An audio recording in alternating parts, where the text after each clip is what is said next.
G'day, FIDE Master John Curtis. It's Sunday, 8:11 p.m. on the 25th of June, and I'm featuring two beginners. We're looking at the games of the game of Xxeyesight versus from the United States versus ascoll, and ascoll is from Spain, I believe. Anyway, so we're going to get into this game and just see how beginners think and what they did right and what they did wrong and how they could have both played better. And we'll use the chess.com analysis room for that purpose. And joining me this evening will be Grandmaster Teddy. All right, good old Grandmaster Teddy. Okay, so here we go. We're looking at this game. If we look at the game review, we'll see that White played with 72.1% accuracy, and Black Xxeyesight played with 62.1% accuracy. Yet he won the game. So he obviously came up with some sort of idea to effect either a checkmate or massive loss of material. Let's see what actually took place. All right then. Okay. So we're looking at the game, and ascoll playing the black pieces, rated 638, and yes, he's from Spain. White opened with d4. Okay, a good move. Black played, good move. Black played d5, and d5, as the chess.com engine says, it establishes a presence in the centre, controls the e4 square, and opens up a light squared bishop, this bishop here. Okay, so it's a good move.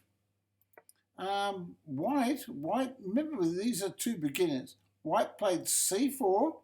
So this is the Queen's Gambit, offers a winged pawn to attack the centre and distract the black from the e4 square.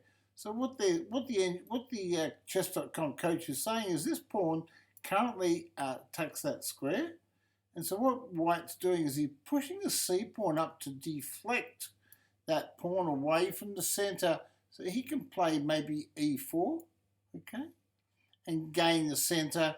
And then have both bishops working, right? Both bishops working along the two diagonals.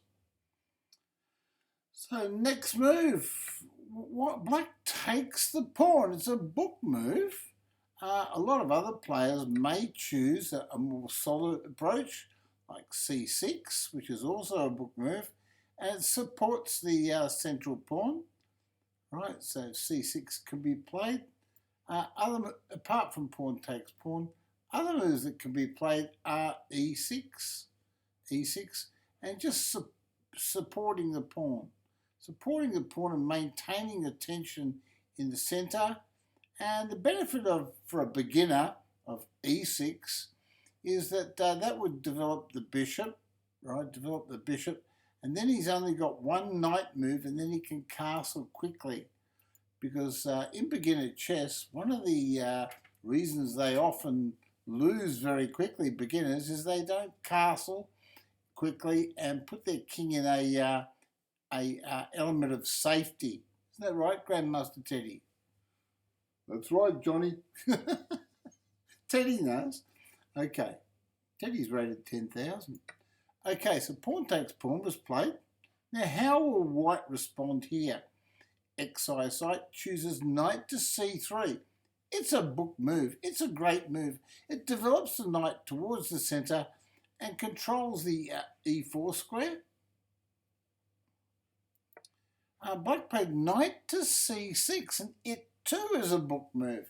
So we've got these two beginners. One, ascoll from Spain, and he's 638, and yet he's playing all the book moves. And White's just doing the same. So it's at this stage, it's a high-class game. White played knight to f3, the book reply, just protecting the pawn and helping control the e5 square. So white Xxeyesight playing good chess. Black played g6. Now this is a little bit slow, and you can see with the evaluation bar on the side of the board that, well, white should be doing something a little bit more pressing, because white has got a significant advantage in the centre now with these two raging pawns. And I could show you a little trap here. We'll see what white played first. We played e3. Now this is a passive move. Now I'll show you a line here in this position. White can actually play in this position pawn to e4. Now white may have been frightened about bishop here, pins the knight. Okay. Now this is very interesting, because here in this position the bishop can take the pawn. Right. Now if the bishop takes the knight, right, if the bishop takes the knight, the queen can just take back, because this pawn is not threatened because of the queen takes pawn check move. Right. So and white's fully developed. He's got one bishop breaking here, another bishop there. Okay. So it's fully developed white position. However, white does choose the more genteel or safe move, e3. So white wants to develop all his pieces safely and build his position. He's a little bit cautious. Okay, he is, after all, only 9 years old, this budding young chess genius. What do you reckon, Teddy? You think they're doing well? Oh, I think they're both good players, Johnny. They're on the up and up. So Teddy says he thinks they're both good players. Bishop takes pawn was played. It's a star move. It's the best move. And when white plays bishop takes pawn, black should be thinking, in this position, he should be thinking, examine all checks and examine all captures, because white is now threatening bishop takes pawn check, right? And knight check follows, and queen takes bishop. So it's a real threat. Now let's see how black responds. Black played bishop g7. Now, it's not the right move, because bishop takes pawn check wins. Bishop takes pawn check, king takes, knight check, king moves, and queen takes bishop. And white's got a winning game. Okay? Right, so that wasn't played. He didn't take the pawn with check. Bishop g7 was played. White played d5, funnily enough. Okay, all right then. So what does black do here now? Well, black should play knight to e5, but he didn't do it. He's actually played knight to a5. And this breaks a general cardinal rule of chess of the Springer, Umrunda bring Shunda, or a knight on the side of the board can bring thunder and destruction to your position. Now, white has got a choice of what to do here. He can give a check or things like that, but he decides to actually make this move, castles. It's not a bad move, but queen checks was a better move. Right, so after queen checks, which is a better move, black is forced, because it attacks the knight, right? The check attacks the king, attacks the knight. Black would be forced to play pawn to c6, right? And it's much better position for white. Okay, just to say, that's what it is. It's a better position for white. Okay, so he castled, and that's fine. That's actually not a bad move, because after knight takes bishop, star move, best move, white can now play queen check, attack the king, and then follow up with queen takes knight. And white's position's okay. It's a queen check. Say queen here, and queen takes knight. And white's still got an even game. However, white did not do this. He took the bishop. White just played b3, which is a very, very bad move. Because what he's doing, what Xxeyesight's doing, is he's attacking the knight, yes, but he's forgetting about this diagonal. The bishop can take the knight, and if you take the knight here, bishop takes rook, and white is busted, basically. The game is terrible. White would have two bishops and a knight. That's three minor pieces, and he'd have a minor piece and a castle extra. So white is not playing very well here. His opponent, he's fortunate though that his opponent is a beginner, and his opponent moves the knight away. He's snaffled a piece and he's very, very happy with that, and he ran away, whereas he missed his opportunity to capture the knight. It's a 10-minute game, so with increments, I believe, and or 15-minute game. So they should have actually seen that capture.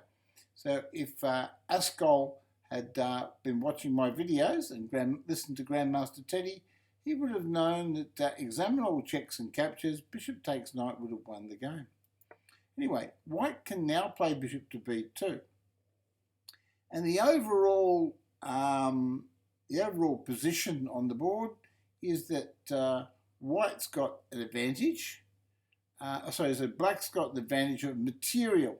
Black's got the advantage of material. White's got a reasonably good game. Black's threatening knight takes pawn here, by the way. That's probably the best move. So white played bishop to b2. Okay. And now this move's played knight to f6. I'm pretty sure that in this position, black can play knight takes pawn. All right. And the reason being is after, or maybe he can't do it because of queen takes knight. Then queen takes queen is a pawn here with check. He can't play that. So that doesn't work. But it can be threatened after black castles. Okay, so bishop to b2, star move. Knight to f6. Now it's a really great move. And knight takes pawn is threatened now.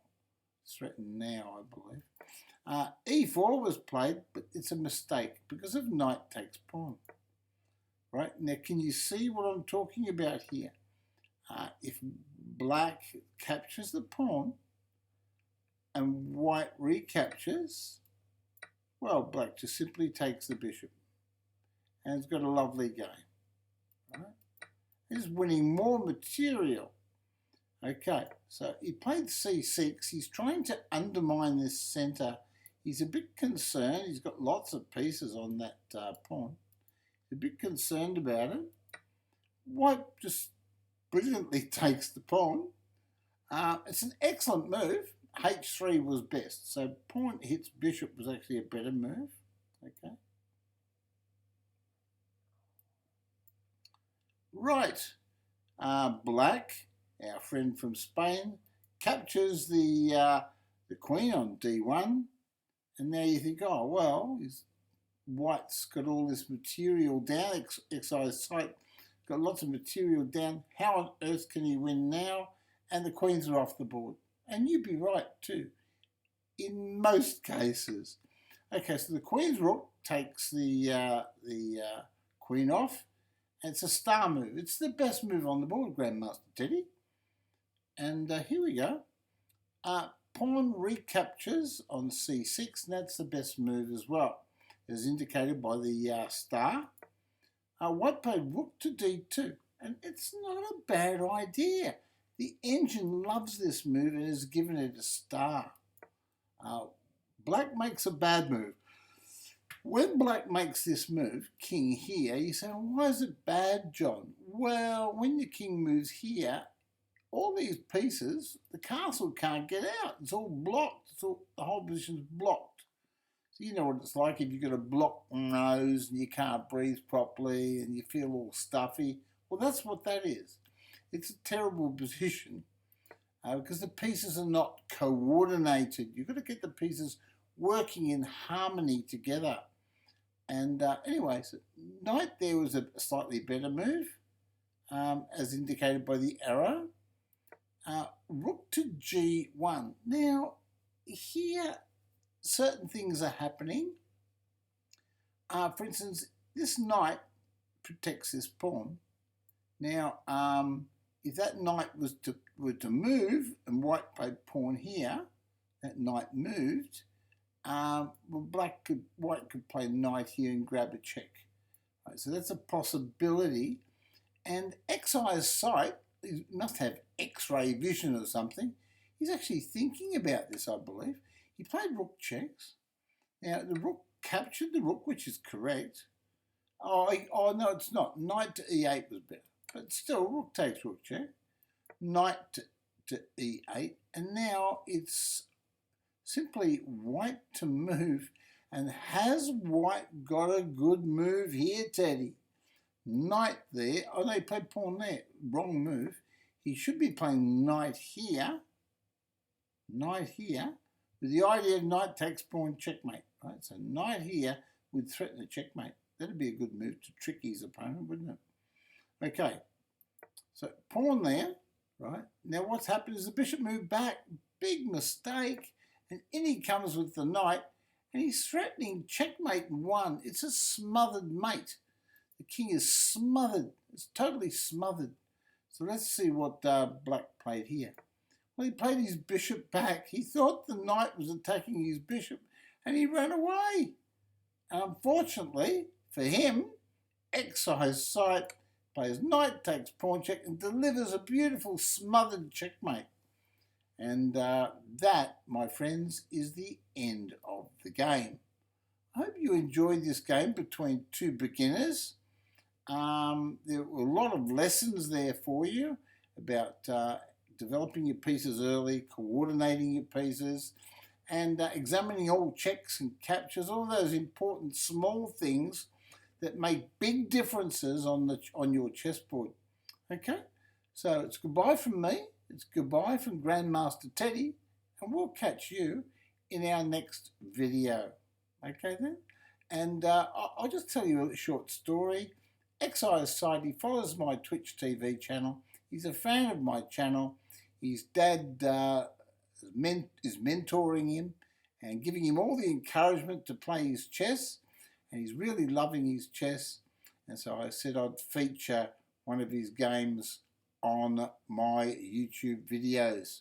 There we go. So Xxeyesight, you're a champion, son, and you can only get better from here. Okay? So it's bye from me, goodbye from Grandmaster Teddy. And if you like the video, you can thumbs up the video, okay? And just remember, Xxeyesight is only a young man, so don't be harsh in the comments column of the video. Just remember that we've got to respect all our young chess players because they are the future of tomorrow, okay? All right then, so goodbye from me. God bless you all, and we'll catch you in our next stream.